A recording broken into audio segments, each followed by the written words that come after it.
जगमग करती एक ज्योति परम धाम से आई। धरती पर आकर उसने, धरती पर आकर उसने हर एक ज्योति जगाई। ओम शांति। 20 दिसंबर। ओम शांति। 20 दिसंबर 2024। सुनते हैं आज की साकार मुरली। शिव भगवान वाच। मीठे बच्चे, याद में रहने की प्रैक्टिस करो। सदा हर्षित मुख खिले हुए रहेंगे। बाप की मदद मिलती रहेगी, कभी मुरझाएंगे नहीं। याद में रहने की प्रैक्टिस करो तो क्या होगा? सदा हर्षित रहेंगे, खिले हुए रहेंगे, बाबा की मदद मिलती रहेगी और कभी भी मुरझाएंगे नहीं। आज बाबा ने प्रश्न पूछा, तुम बच्चों को यह गॉडली स्टूडेंट लाइफ किस नशे में बितानी है? तुम बच्चों को यह गॉडली स्टूडेंट लाइफ किस नशे में बितानी है?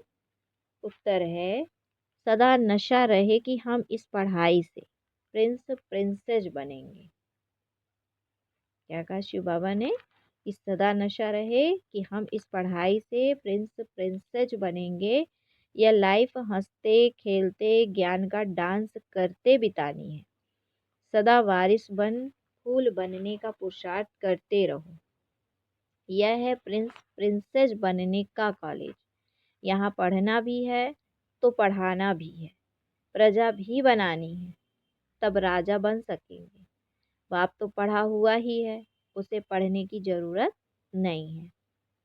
गीत है, बचपन के दिन भुला न देना, आज हंसे कल रो न देना।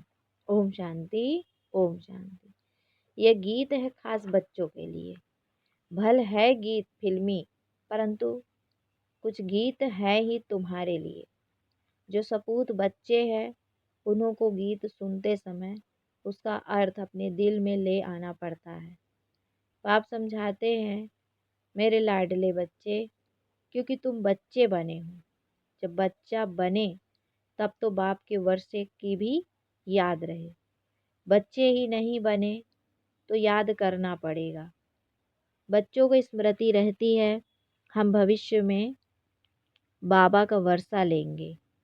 यह है ही राजयोग, प्रजा योग नहीं है। क्या बोला शिव बाबा ने?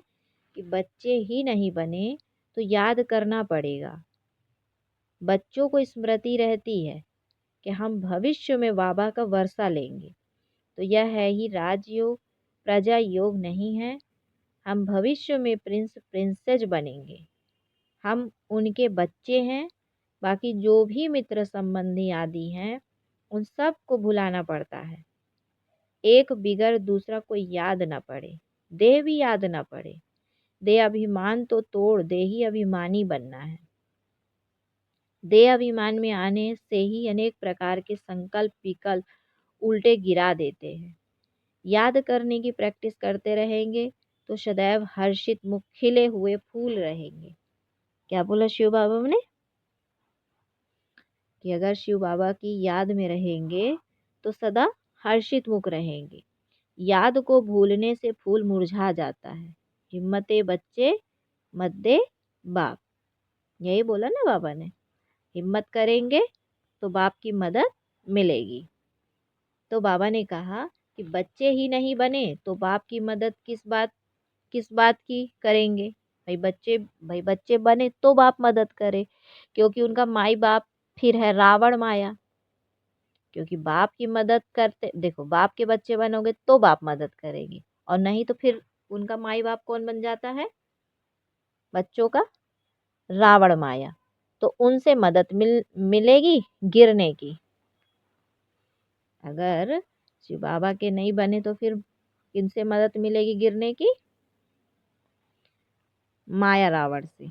तो बाबा ने कहा कि बच्चे बनेंगे तो बाप की मदद मिलेगी, नहीं तो मदद कौन करेगी? माया रावण। तो बाबा ने कहा तो यह गीत सारा तुम बच्चों पर बना हुआ है कि बचपन के दिन भुला न देना।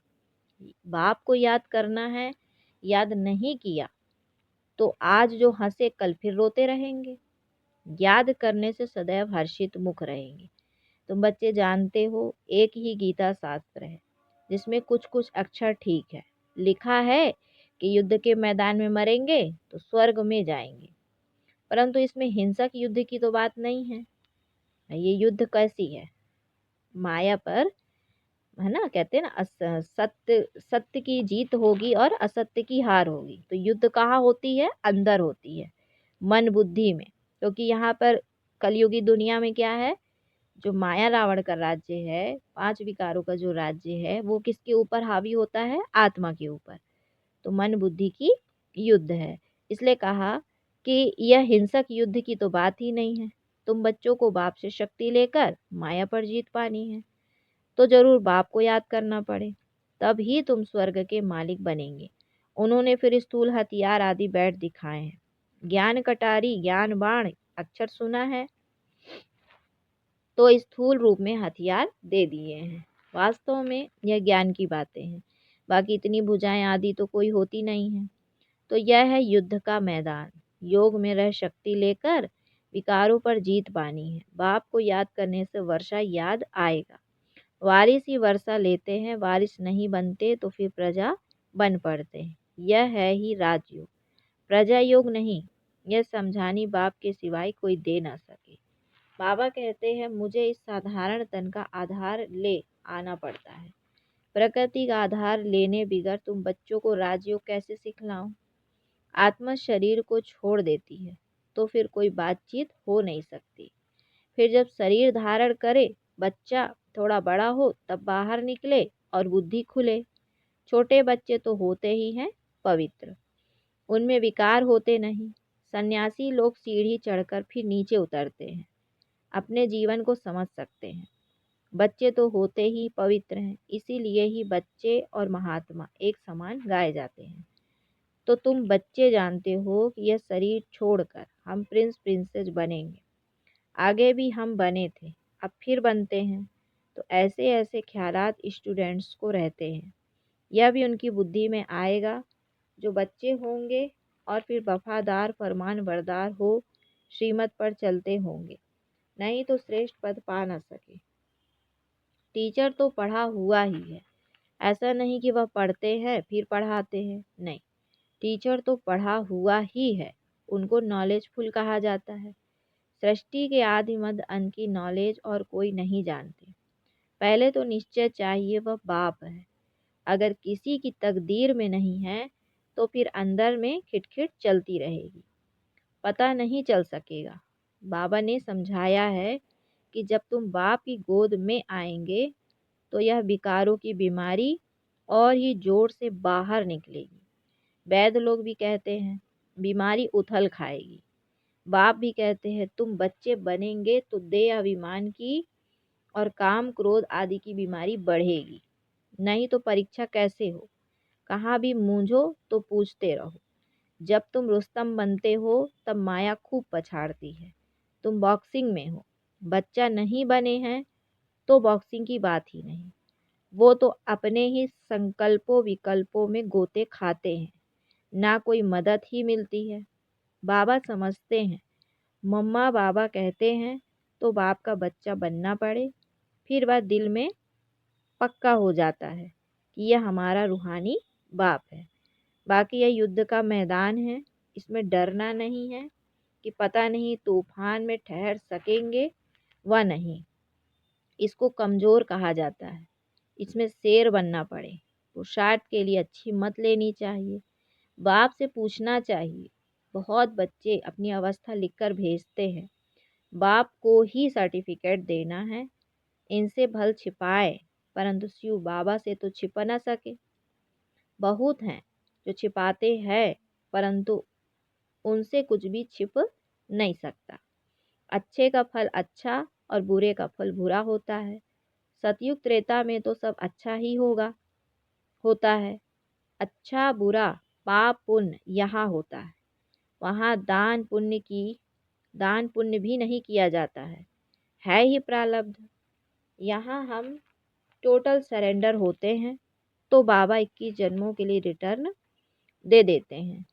फॉलो फादर करना है, अगर उल्टा काम करेंगे तो नाम भी बाप का बदनाम करेंगे, इसलिए शिक्षा भी देनी पड़ती है। रूप बसंत भी सबको बनना है। हम आत्माओं को बाबा ने पढ़ाया है, फिर हमें दूसरों को पढ़ाना भी है। सच्चे ब्राह्मणों को सच्ची गीता सुनानी है और कोई शास्त्रों की बात नहीं। मुख्य है गीता, बाकी है उनके बाल बच्चे। उनसे कोई का कल्याण नहीं होता। मेरे को कोई भी नहीं मिलता, मैं ही आकर फिर से सहज ज्ञान सहज योग सिखलाता हूँ। सर्वशास्त्रमयी शिरोमणि गीता है, उस सच्ची गीता द्वारा वर्षा मिलता है। श्री कृष्ण को भी गीता से वर्षा मिला। गीता का भी बाप जो रचयिता है वह बैठ वर्षा देते हैं।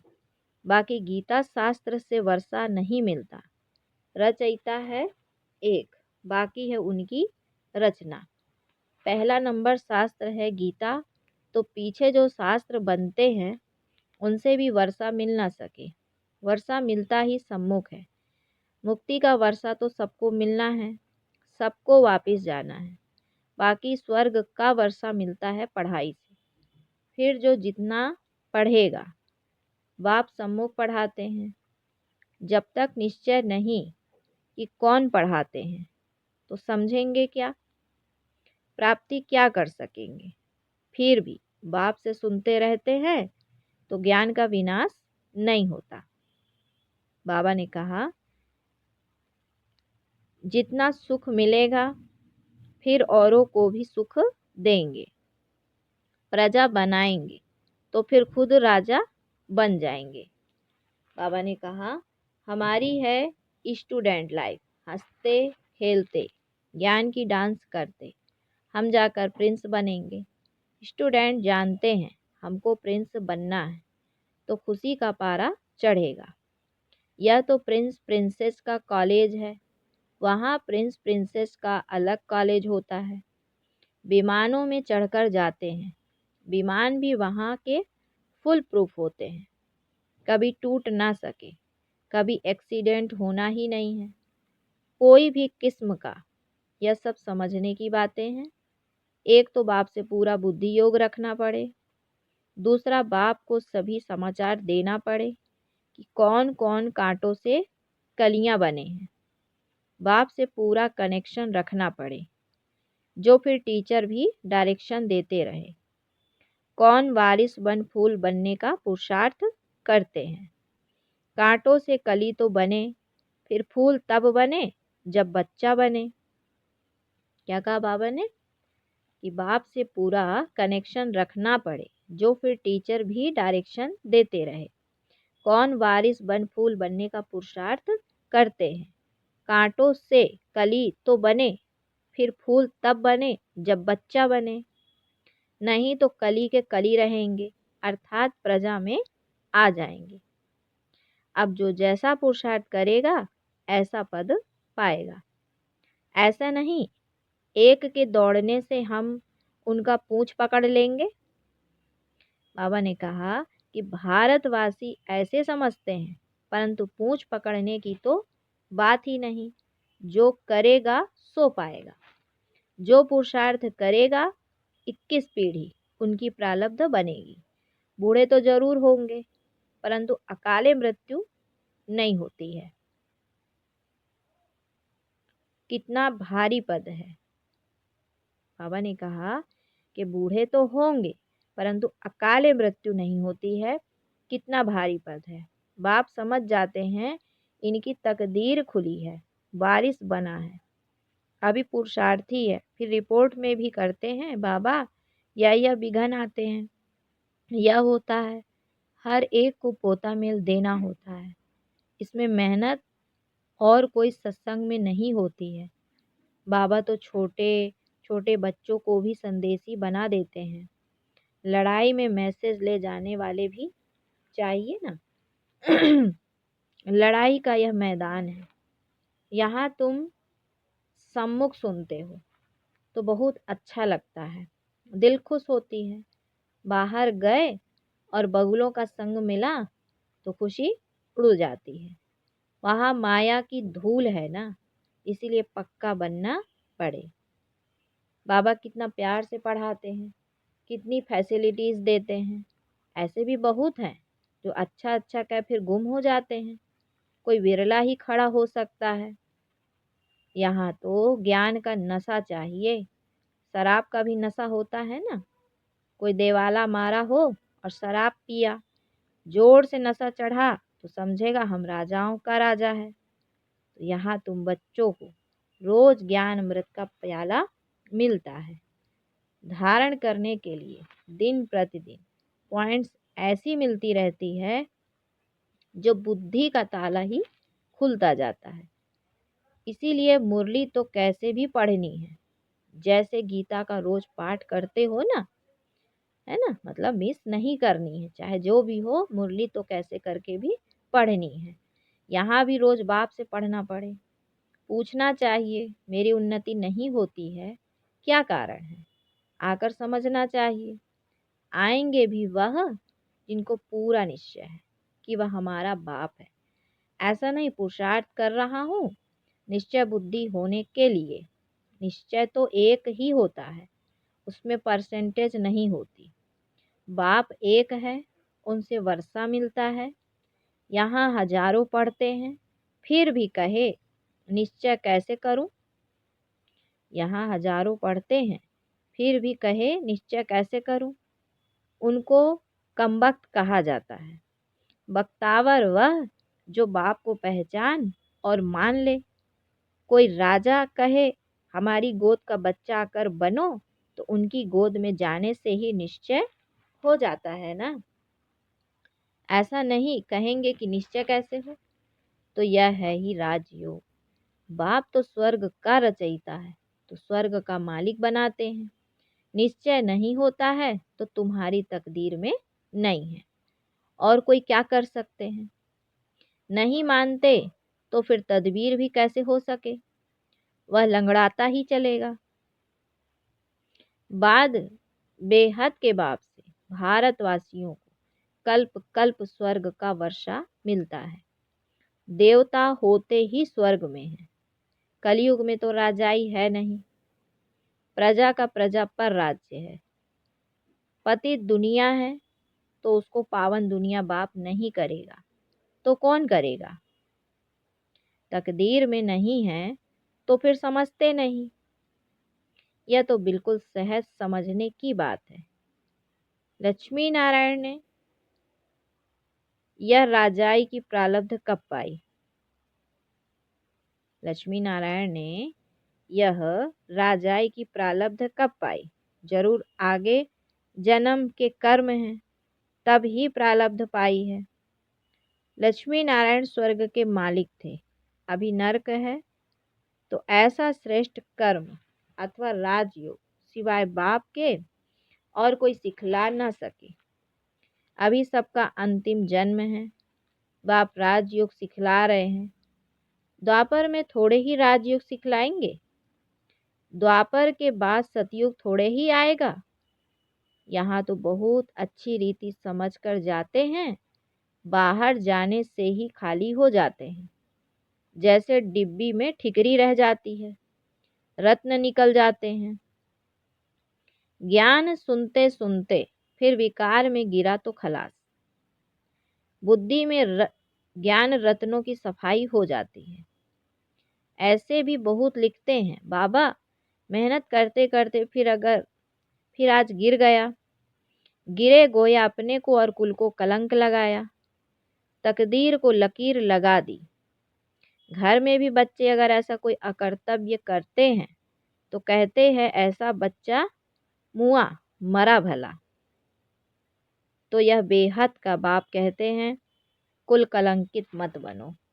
यदि विकारों का दान देकर फिर वापस लिया तो पदभ्रष्ट हो जाएगा। पुरुषार्थ करना है, जीत पानी है। चोट लगती है तो फिर खड़े हो जाओ। घड़ी घड़ी चोट खाते रहेंगे तो हार खाकर बेहोश हो पड़ेंगे। बाप समझाते तो बहुत हैं, परंतु कोई ठहरे भी, माया बड़ी तीखी है। पवित्रता का प्रण कर लिया, अगर फिर गिरते हैं तो चोट बड़े जोर से लग पड़ती है। बेड़ा पार होता ही है पवित्रता से। प्यूरिटी थी तो भारत का सितारा चमकता था, अब तो घोर अंधियारा है।